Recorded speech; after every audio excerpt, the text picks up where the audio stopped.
Isaías capítulo 57. As pessoas direitas morrem e ninguém se importa. Os bons desaparecem e ninguém percebe.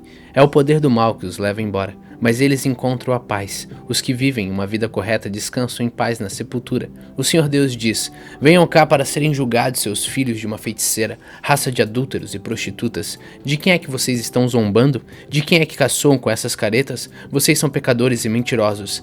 Debaixo das árvores sagradas vocês se entregam à imoralidade para adorar os deuses da fertilidade. E nas fendas das rochas, perto de ribeirões, vocês oferecem os seus filhos em sacrifícios aos deuses pagãos. Vocês pegam pedras lisas dos riachos para serem os deuses que vocês adoram e apresentam a elas ofertas de vinho e de cereais. Vocês estão pensando que isso me agrada? Vocês vão para o alto das montanhas e ali praticam atos imorais e oferecem sacrifícios aos deuses pagãos. Vocês colocam seus ídolos indecentes atrás da porta das suas casas, esquecem de mim, tiram a roupa e deitam-se na cama com seus amantes, a quem pagarem para dormir com vocês.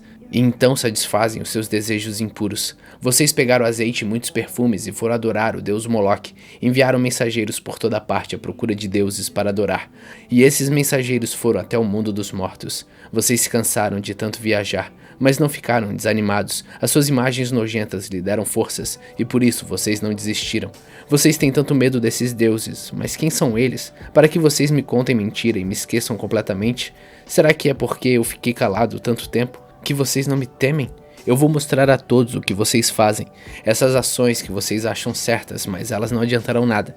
Quando vocês gritarem pedindo ajuda, os seus muitos deuses não os atenderão. O vento levará esses deuses para longe. Um sopro os fará desaparecer. Mas os que confiam em mim morarão na terra prometida. O meu monte santo será deles.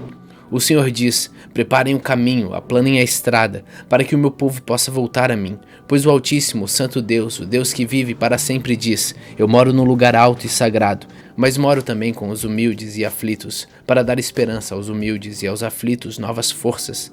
Não continuarei repreendendo o meu povo, e não ficarei irado para sempre. Senão morreriam os seres que eu criei, aqueles a quem dei o sopro de vida.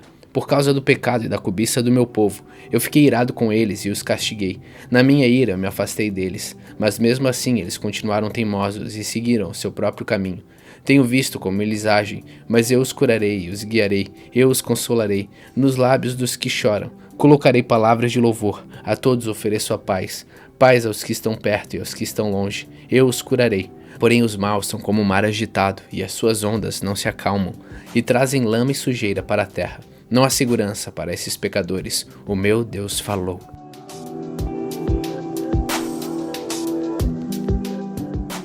Isaías 58.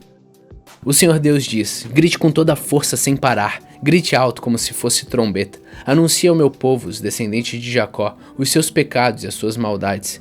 De fato, eles me adoram todos os dias e dizem que querem saber qual é a minha vontade, como se fossem um povo que faz o que é direito e que não desobedece às minhas leis. Pedem que eu lhes dê leis justas e estão sempre prontos para me adorar. O povo pergunta a Deus: que adianta jejuar se tu nem notas? Por que passar fome se não te importas com isso? O Senhor responde: a verdade é que nos dias de jejum vocês cuidam dos seus negócios e exploram seus empregados. Vocês passam os dias de jejum discutindo e brigando e chegam até a bater uns nos outros. Será que vocês pensam que quando jejum assim eu vou ouvir as suas orações? O que é que eu quero que vocês façam nos dias de jejum? Será que desejo que passem fome, que se curvem como um bambu, que vistam roupa feita de pano grosseiro e se deitem em cima de cinzas? É isso que vocês chamam de jejum? Acham que um dia de jejum assim me agrada? Não, não é esse jejum que eu quero. Eu quero que soltem aqueles que foram presos injustamente, que tirem de cima deles o peso que os faz sofrer, que ponham em liberdade os que estão sendo oprimidos, que acabem com todo tipo de escravidão. O jejum que me agrada é que vocês repartam a sua comida com os famintos, que recebam em casa os pobres que estão desabrigados, que deem roupas aos que não têm e que nunca deixem de socorrer os seus parentes. Então a luz da minha salvação brilhará como o sol, e logo todos vocês ficarão curados. O seu Salvador os guiará, e o presente do Senhor Deus os protegerá por todos os lados. Quando vocês gritarem pedindo socorro, eu os atenderei. Pedirão a minha ajuda, e eu direi: estou aqui. Se acabarem com todo tipo de exploração, com todas as ameaças e xingamentos, se derem de comer aos famintos e socorrerem os necessitados, a luz da minha salvação brilhará, e a escuridão em que vocês vivem ficará igual à luz do meio-dia. Eu, o Senhor, sempre os guiarei, até mesmo no deserto eu lhes darei de comer. e farei com que fiquem são e fortes. Vocês serão como um jardim bem regado, como uma fonte de onde não para de correr água. Em cima dos alicerces antigos vocês reconstruirão cidades que tinham sido arrasadas. Vocês serão conhecidos como o povo que levantou muralhas de novo, que construiu novamente casas que tinham caído. O Senhor Deus diz: obedeçam às leis a respeito do sábado, não cuidem dos seus próprios negócios no dia que para mim é sagrado. Considerem o sábado como um dia de festa, o dia santo do Senhor, que deve ser respeitado. Guardem o sábado, descansando em vez de trabalhar. Não cuidem dos seus negócios, nem fiquem conversando à toa. Se me obedecerem, eu serei uma fonte de alegria para vocês, e farei com que vençam todas as dificuldades, e vocês serão felizes na terra que eu dei ao seu antepassado Jacó. Eu, o Senhor, falei.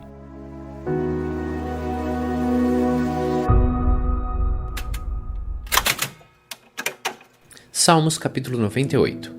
Cante uma nova canção a Deus, o Senhor, pois Ele tem feito coisas maravilhosas. Com a sua força e com o seu santo poder, Ele o tornou vitorioso. O Senhor anunciou a sua vitória. Ele fez com que as nações conhecessem o seu poder salvador. Com amor e fidelidade, Ele cumpriu a sua promessa ao povo de Israel. Até nos lugares mais distantes do mundo, todos viram a vitória do nosso Deus. Cantem ao Senhor com alegria, povos de toda a terra. Louvem o Senhor com canções e gritos de alegria.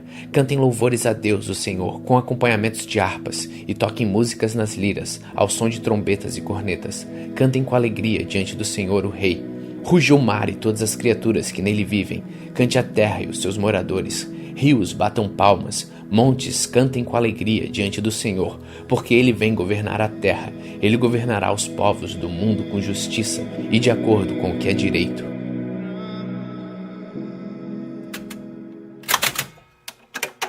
Atos capítulo 22. Meus senhores, irmãos e pais, escutem o que eu vou dizer a vocês em minha defesa. Quando ouviram falar em hebraico, eles ficaram mais quietos ainda. Então Paulo disse: Eu sou judeu, nascido em Tarso, na região da Sicília, mas fui criado aqui em Jerusalém, como aluno de Gamaliel. Fui educado muito rigorosamente dentro da lei dos nossos antepassados. Eu era muito dedicado a Deus, como todos vocês aqui também são.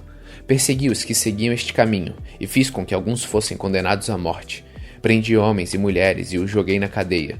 O grande sacerdote e todo o conselho superior podem provar que estou dizendo a verdade, pois eu recebi cartas deles, escrita para os irmãos judeus que moram em Damasco. E fui até lá para prender os seguidores deste caminho e trazê-los presos com correntes a Jerusalém, a fim de serem castigados. E Paulo continuou: Eu estava viajando, já perto de Damasco, e era mais ou menos meio-dia. De repente uma luz forte que vinha do céu brilhou em volta de mim, e eu caí no chão e ouvi uma voz que me dizia: Saulo, Saulo, por que me persegues? Então eu perguntei: Quem é o Senhor? Eu sou Jesus de Nazaré, aquele que você persegue, respondeu ele.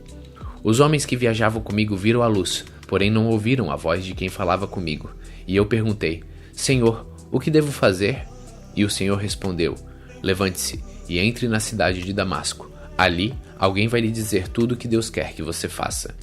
Aquela luz brilhante tinha me deixado cego. Por isso, os meus companheiros me pegaram pela mão e me levaram até Damasco. Havia ali um homem chamado Ananias. Ele era religioso, obedecia à nossa lei, e todos os judeus que moravam em Damasco o respeitavam. Esse homem veio me procurar, chegou perto de mim e disse: Irmão Saulo, veja de novo. No mesmo instante comecei a ver de novo e olhei para ele. Então ele disse: Saulo, o Deus dos nossos antepassados escolheu você para conhecer a vontade dele, para ver o seu bom servo e para ouvir o servo falar com você pessoalmente, pois você será testemunha dele para dizer tudo aquilo que você tem visto e ouvido. E agora, não espere mais. Levante-se, peça ajuda do Senhor e seja batizado, e os seus pecados serão perdoados. E Paulo terminou dizendo: Então eu voltei para Jerusalém.